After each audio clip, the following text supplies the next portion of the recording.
Under the wide branches of a giant banyan tree, a little squirrel was busy hunting for fallen nuts. Between the thick, twisted roots he saw something strange. It was a tiny, shivering spark of light caught in a tangle of dry vines. The spark hummed softly like a golden bee.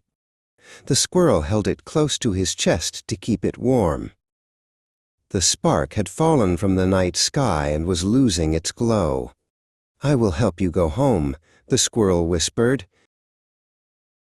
The squirrel scurried to the edge of a pond filled with pink flowers to find help.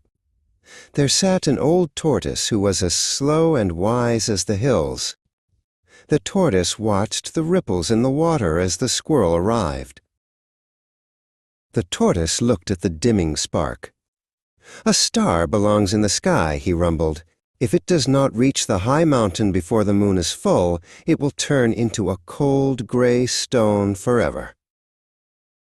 "Climb on my back," said the tortoise. The squirrel hopped on, holding the spark tight. Together, they began the long journey through the tall, wavy grass toward the mountain peak. As the sun went down, a cold wind began to blow. The spark's light grew pale and weak. The squirrel gathered soft, white fluff from a cotton tree and wrapped it around the spark like a warm, cozy blanket. They reached the bottom of the rocky mountain. The path was too steep for the tortoise's heavy shell. "I cannot climb this," the tortoise said kindly. "You are a creature of the trees, little one. You must take the spark the rest of the way."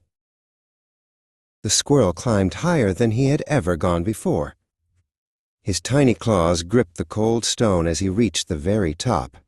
Just then, the big, silver moon touched the edge of the mountain. With a happy leap, the spark flew from the squirrel's hands. It circled the squirrel 3 times, leaving a trail of gold glitter on his fur, before shooting straight up into the dark sky to find its place among the stars. The squirrel returned to the banyan tree to find the tortoise waiting. They sat together on a thick root and looked up at the sky. A brand new star twinkled down at them with a warm, golden pulse. They had a new friend in the sky.